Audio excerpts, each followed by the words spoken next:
Se acercaban mucho a las granjas, interactuaban con las personas y a la vez interactuaban con otros gatos. Entonces había el problema de que se mezclaban con otras razas. En los años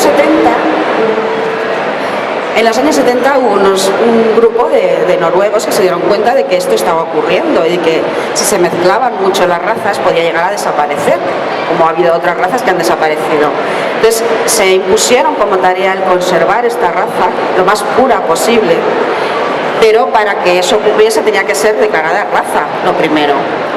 En el año 73 ya se empezó a declarar raza oficial de gatos en Noruega. Hubo mucha aceptación, hubo muchos criadores que se plantearon el hacer este tipo de conservación y 3 años después ya había más de 100 gatos registrados en el registro de Noruega, pero faltaba por registrarlo en el registro mundial. Para eso tenían que ir a una exposición mundial que FIFE, que es la Federación Internacional Felina, les diese su aprobación. Así que este grupo de criadores hicieron un dossier, parece ser que bastante voluminoso, con toda información, fotos de todo tipo, y con este gato que vemos a la izquierda. Este gato se llama Panstruls. Es el primer bosque de Noruega que todos conocemos y que fueron a París con él para que se les reconociese como raza. Para que nos hagamos una idea, en Noruega esto fue muy importante porque era su raza autóctona, querían conservar esa raza. Tan importante fue que se retransmitió por televisión en directo toda la exposición mundial, y cuando se aceptó, pues los criadores volvieron y fueron a recibirlos al aeropuerto con una limusina, las autoridades, en fin, una cosa como terrible.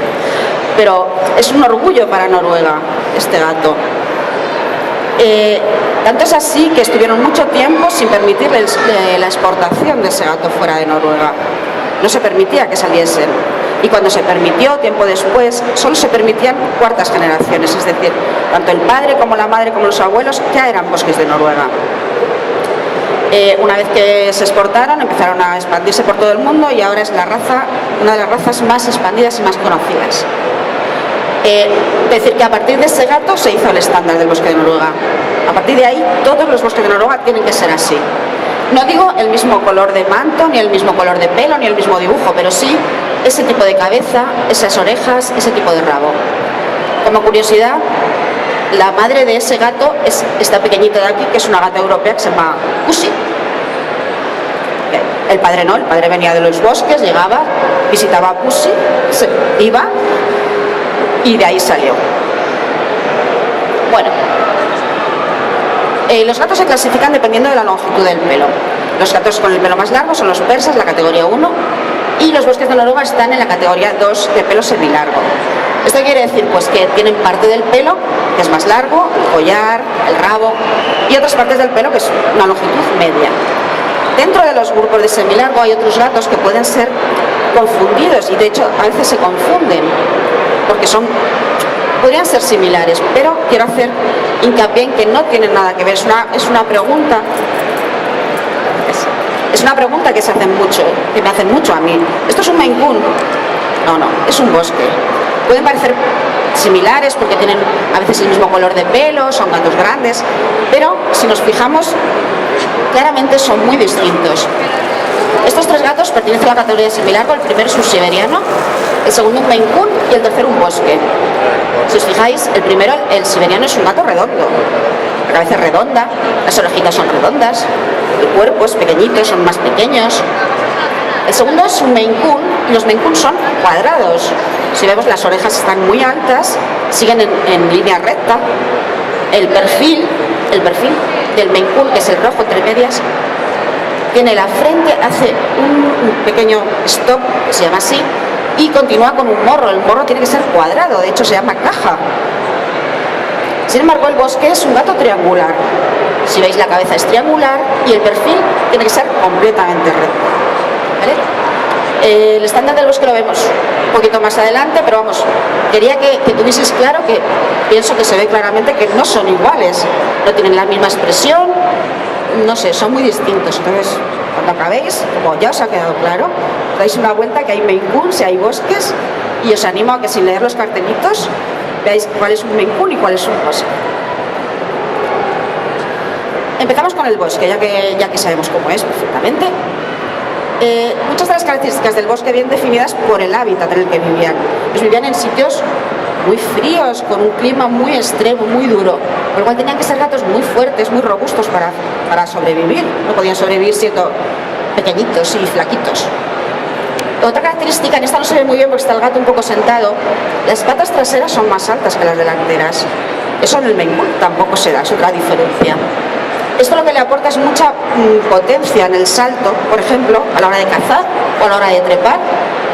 Les encanta trepar los árboles y son muy potentes con ese tipo de patas. Otra característica que viene derivada del medio en el que viven es el tipo de pelo. Los bosques de Noruega tienen 2 tipos de pelo. Para que os hagáis una idea, es como si llevasen un plumas y encima del plumas un chubasquero, ¿vale? Esta parte de aquí abajo que vemos más clarita, ese es un pelo que se llama subpelo. Es lanoso, es finito, es muy abrigado, es como un borreguito. Les protege muchísimo del frío, es muy muy eficiente. Sin embargo, la parte que vemos más oscura, ese es el pelo de guarda. Es un pelo muy duro, muy como si estuviese casi como cera, y es completamente impermeable. O sea, es muy efectivo, es como una capa de lluvia. Eso, cualquiera que hayamos bañado un bosque de Noruega sabemos lo difícil que es, porque te tiras 20 minutos con la ducha, y cuando vas a echar jabón, por debajo está seco. Es una modificación muy buena, les protege muy bien. Otra característica física también, dependiendo del clima, es la cola. La cola tiene que ser muy larga y muy espesa. ¿Por qué? Los bosques de Noruega, como todos los gatos, duermen hechos un culito. Sí. Entonces, ellos emplean la cola como si fuese una especie de capa en la que se envuelven y les protege del frío. Una vez que están envueltos en el rabo, la única parte que se ve al exterior y que estaría de cara al frío sería el lomo y la cola. La cola les protege tanto abdomen como patas como cabeza. Para que tenga esa capacidad de envolverles, tiene que ser muy larga. Y la prueba de que la cola es larga es, coges un bosque, estas son las patas, es el cuerpo, el rabo. Si tú haces así, el rabo tiene que llegar por lo menos a la nuca, porque esa se supone que es la distancia que les permitiría envolverse completamente sobre sí mismos. Otra característica, esto ya no es debido al medio, es debido a que la raza es así. La más típica, yo creo, que define un bosque es la cabeza. La cabeza, si os fijáis, cada vez que veis un bosque, fijaros, el perfil tiene que ser completamente recto, sin stop, como hablábamos antes de los Maine Coon. ¿Veis? No sé si se mueve bien, pero hay una línea roja que es el perfil, tiene que ser recto completamente. Otra característica es el mentón. El mentón tiene que ser fuerte. ¿Qué quiere decir? Que la mandíbula inferior tiene que estar en línea con la nariz. Creo que he puesto un color un poquito soso y no se ve, pero si veis donde acaba la nariz hay una línea que baja, tiene que continuar el mentón ahí. Cada vez veréis bosques de Noruega con peor mentón, con mentones más débiles. ¿Por qué? se está modificando cada vez más la raza para diferenciarla cada vez más del Maine Coon. Entonces se está alargando mucho el perfil. Cuanto más alarguemos el perfil, lo podemos hacer por modificaciones, pero el mentón se va a quedar en el mismo sitio. ¿Qué ocurre? Que el perfil va a ser más recto, pero el mentón se va a quedar donde está. Esa es la sensación visual, es que el mentón está atrás, es débil. Y eso es una característica que se está perdiendo y es una pena. Otra característica del bosque es la triangulación de la cabeza. Si trazamos dos líneas imaginarias desde el mentón hasta la base de las orejas y otra desde las dos orejas, tiene que salir un triángulo equilátero. Si las orejas están más altas, el triángulo ya no sería equilátero porque la parte de arriba no sería de la misma longitud que las otras dos. Otra característica, los ojos. Tienen que ser almendrados, no pueden ser ojos redondos, demasiado llamativos. Tienen que ser almendrados con una sensación de gato malo, malo. Los colores, los más típicos y los que casi todos conocéis son los rayaditos, los gatos atrigarados. Pero hay un montón de colores en bosques de Noruega. Estos son sólidos. Los sólidos son gatos que no tienen ningún tipo de dibujo en el manto. Aquí tenemos un macho sólido, negro, puede ser con blanco o sin blanco, todos los que vamos a explicar puede ser con blanco o sin blanco. Allí hay otro macho blanco y negro, espectacular, de guapo. Esto es una hembra azul, sé que parece gris, pero es azul. Si viésemos cada pelo por el microscopio, la tonalidad es azul. Estos son los más típicos, los atigrados, que se llaman tabby. Puede ser también con blanco, sin blanco, la cantidad de blanco es indiferente, pueden tener solamente una rayita blanca y las patitas, o puede ser el gato blanco y una boina negra en la cabeza. Son distintos tipos de tabby, este se llama tabby blotchet y aquel tabby mackerel. Son los más conocidos, la verdad, porque quizás son los que más aspecto de lince tienen, son muy salvajes, un aspecto muy salvaje. Pero también los hay rojos, es un crema con blanco. Esto es una tortuga sólida. Las tortugas son gatas que tienen tres colores, si tienen blanco, o dos si no tienen blanco. Rojo y negro, crema y azul. Siempre son hembras, no solo en los bosques, sino en todas las razas. Los silver son cualquiera de los que hemos visto anteriormente, pero tienen una característica, y es que la base del pelo es blanca. Con lo cual, cuando están en plena condición y el gato se mueve y se abre el pelo, la sensación es que el gato es como plateado. Eso se les llama silver. Son muy curiosos también. Los hay blancos. Este gato no es mío, es de otra criadora que no ha venido. ¿Ha venido? Sí. Vale. Eso es con respecto al estándar, ya hemos visto un poco cómo pueden ser. Os cuento un poco el carácter. Los gatos son cariñosísimos, muy cariñosos, extremadamente cariñosos. Pero no son pesados, no son gatos dependientes de ti, que te siguen, que te fuerzan a que les hagas mimos, que se enfadan si te vas un fin de semana y cuando vuelves están destrozados la casa porque se han enfadado. No, ellos son suficientemente dignos como si te vas ya volverás. Van contigo a todas partes. Te vas al ordenador, te vas a la cocina, están en la cocina, vas al baño, pues bien, para el baño. Son muy activos, muy activos. Esto no quiere decir que no puedan tengan que vivir en un sitio muy grande, con jardín. Pueden vivir perfectamente en un apartamento, sin problema. Lo único que tenemos es que intentar suplirles las carencias que tengan de vivir en un sitio pequeño. Generalmente no tenemos árboles en el salón, pero sí podemos tener un rascador. Ellos, como os he contado, son gatos que les gusta mucho trepar, les gusta mucho moverse, son muy activos. Entonces, simplemente con un rascador en casa, este que veis a la derecha, yo lo tengo en casa, es un palo de suelo a techo con una moqueta alrededor, es súper barato de hacer, todos podemos hacerlo y les chifla. Son muy juguetones, ¿vale? Sobre todo de pequeños son terremotos auténticos, pero al ser muy activos son gatos que necesitan que juegues con ellos, que todos los días cuando vuelvas del trabajo estés un ratito con el plumero, con una pelotita tirándola, te la traen, te la devuelven. Necesitan ese contacto con las personas y ese soltar esa energía que ellos tienen, y que si estuviesen en el bosque pues estarían corriendo, cazando y subiendo por los árboles. Son muy cazadores, no sé, se cazan entre ellos incluso. ¿Esto qué quiere decir? Hay otras razas de gatos más tranquilas, pero los bosques, al ser muy activos y como hemos visto, no llevan tanto tiempo viviendo en casas, con lo cual siguen manteniendo ese espíritu cazador, no lo pueden evitar. Con lo cual hay que tener una serie de precauciones, mínimas, pero precauciones. Si tenemos un bosque de Noruega y dejamos la ventana abierta y pasa un pájaro, o una mosca, o una pluma, o una hoja, el gato se va a ir detrás y se va a caer por la ventana. Lo de que los gatos tienen 7 vidas, lamentablemente es una leyenda urbana, no es verdad. Si se cae, se mata. Entonces, no cuesta nada, es un esfuerzo mínimo, no es dinero. Hay mosquiteras que vienen hechas, que se adaptan perfectamente, sino un marco simplemente con, como se ve abajo, con una malla electrosoldada, una malla de gallinero, una red, venden 1000 cosas. Si ponemos esto en las ventanas, nos olvidamos. Podemos abrir, ventilar, tener abierto en verano y el gato está seguro. Merece de verdad la pena, porque más de un gato se ha caído por la ventana y lamentablemente es un disgusto muy serio. Hay que tener cuidado si esto es un piso. Si tienes una casa con jardín, conviene no dejarle salir al exterior, ni a los bosques ni a ningún otro, pero a los bosques menos, porque además son muy cotillas, muy curiosos, quieren ver siempre que hay al otro lado del muro.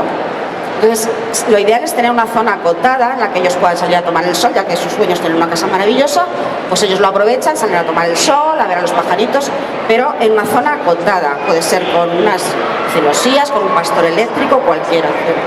Si no tenemos nada de eso, se les puede acostumbrar a pasear con arnés.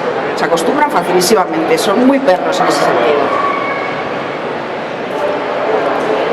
Son muy fáciles de adaptar con otros animales. Mucha gente me pregunta, ¿qué tal con mi perro? ¿Qué tal se llevaría? En principio bien, siempre y cuando la adaptación se haga con cuidado, poco a poco, que se vaya viendo la reacción del perro, del gato. Esta es una gata mía, vive en Granada y su mejor amigo es Zar, que es ese perro. Y ese es un cachorrito, fue a los 3 días de llegar. Generalmente no tiene ningún problema, lo único que hay que seguir un poco las instrucciones que te dé el criador, en el sentido de hacerlo poco a poco, ir viendo la reacción tanto del perro como del gato. Si vemos que hay un cierto enfrentamiento, se separan y al día siguiente se vuelve a intentar. Hay que tener un poco de paciencia, pero merece la pena porque luego es una gozada verles que duerman juntos, que se lamen unos a otros, se adoran. Los cuidados. Solamente he puesto una foto porque realmente estos gatos prácticamente no necesitan cuidados especiales. Los mismos que cualquier otro gato. Puede parecer que necesitan más porque tienen pelo largo, pero simplemente con un cepillado continuo y frecuente, sobre todo en la época de muda, porque sueltan bastante pelo, todo lo que es la fuera del collar y del cuerpo, los calzones los pierden, solo mantienen el rabo. En esa época sí conviene hacer un cepillado diario mínimo, para evitar también que se coman los pelos, se les salgan bolas y tal. Por lo demás, no tienen mayor problema. No es necesario bañarlos. Les encanta el agua. Véase a Bibi intentando bañarse en la piscina. Pero una cosa es que a ellos les guste el agua y que se te metan en la ducha cuando tienen los ojos con jabón y te peguen un susto de muerte y lo hagan de forma voluntaria. Y otra cosa es que tú les bañes, les metas en la bañera, les des jabón, les des acondicionador y les enjuagues y luego les pases el secador. Eso no les hace ninguna gracia. Se les puede acostumbrar, de hecho los criadores les acostumbramos porque en exposiciones tienen que ir de peluquería, digamos, es un concurso de belleza. Pero un gato que vive en casa generalmente no se mancha, con lo cual no necesita baño. No solo no necesita, sino que puede llegar a ser perjudicial, porque ese manto del que hablábamos antes, sedoso, incluso como con cera, es una protección natural. Si le bañamos en exceso, incluso y si utilizamos productos que no son los adecuados, lo que podemos hacer es quitar esa protección natural y cargarnos el pelo. Entonces no solo no es necesario, sino que a veces incluso ni es recomendable. A ver, si el gato ha tenido un accidente en la caja de la tierra, pues hay que bañarlo. Si se ha metido en la cazuela de los callos, pues hay que bañarlo con Fairy, generalmente. Quitando eso, con este set tenéis suficiente para mantenimiento del gato. He puesto un cepillo, una carda, un peine. Lo siguiente es un quitanudos, no sé si se mueve muy bien, pero estos gatos no suelen tener muchos nudos por el tipo de pelo que tienen, pero la parte de su pelo, que es más finita, sí que se puede hacer algún nudo en las axilas, en las ingles. Muchas veces con la propia mano se quita, pero si no, existen unos quitanudos que son muy efectivos. Lo de atrás son champús en polvo que son parecidos a los polvos de talco, pero bueno, tienen otras propiedades higienizantes y demás. Son los mismos, lo que pasa es que son de distintas marcas, los he puesto para que veáis que es muy fácil de encontrar en cualquier clínica veterinaria, en cualquier tienda de animales van a tener. Se pone al gato, se le echa un poquito de talco, se masajea, el gato está feliz porque le estás masajeando la espalda y luego le das con la carga contrapelo y el gato se queda perfecto, no necesita nada más. Os he puesto también un corta uñas, es importante también que les vayamos cortando las uñas, no solo los bosques, a cualquier otro gato. Nunca estirpar, evidentemente, de hecho cortar la punta, eso nos evitará las cortinas, los sofás, los sillones y demás. Aparte de que es conveniente siempre tener rascadores, porque ellos se habitúan a, no solo para rascar, para trepar, para jugar como hemos visto, sino también para dormir, su zona como de ocio. Y con esto simplemente no necesitan mucho más. La alimentación, 3/4 de lo mismo, no necesitan una alimentación específica. Existen piensos específicos para gatos de pelo semilargo, pero en realidad con un buen pienso es suficiente. Siempre es recomendable, también para cualquier otro gato, un pienso de gama alta. Es más equilibrado, suelen ser mejores y todo lo que nos ahorremos en un pienso barato lo vamos a pagar después en el veterinario. Así que es mejor empezar bien y darles un buen pienso. Yo recomiendo siempre comida húmeda, pienso seco, no húmedo, porque es equilibrado, para el gato le va a ver fenomenal, hay que dejárselo siempre a libre disposición, con lo cual no se estropea, no se pasa en verano, no coge ningún problema, no se estropea. Y luego darles un poco de lata, pero un poquito al día, como complemento de la alimentación más que otra cosa. Yo lo que hago cuando les doy la lata es echarles un poco de agua, también mezclar la lata con un poco de agua, porque así lo que les incitas a beber más. Estos gatos, casi todos, beben muy poco, entonces luego puede haber problemas de riñón. Si forzamos a los gatos a beber un poquito más de lo que ellos querrían, evitamos también más problemas de riñón. Y poco más, si tenéis cualquier pregunta, espero que lo hayáis pasado también como chat. Y cualquier cosa que queráis, si ahora o si no voy a estar por aquí durante todo el día, si tenéis cualquier duda, pues estoy a vuestra disposición. Muchas gracias.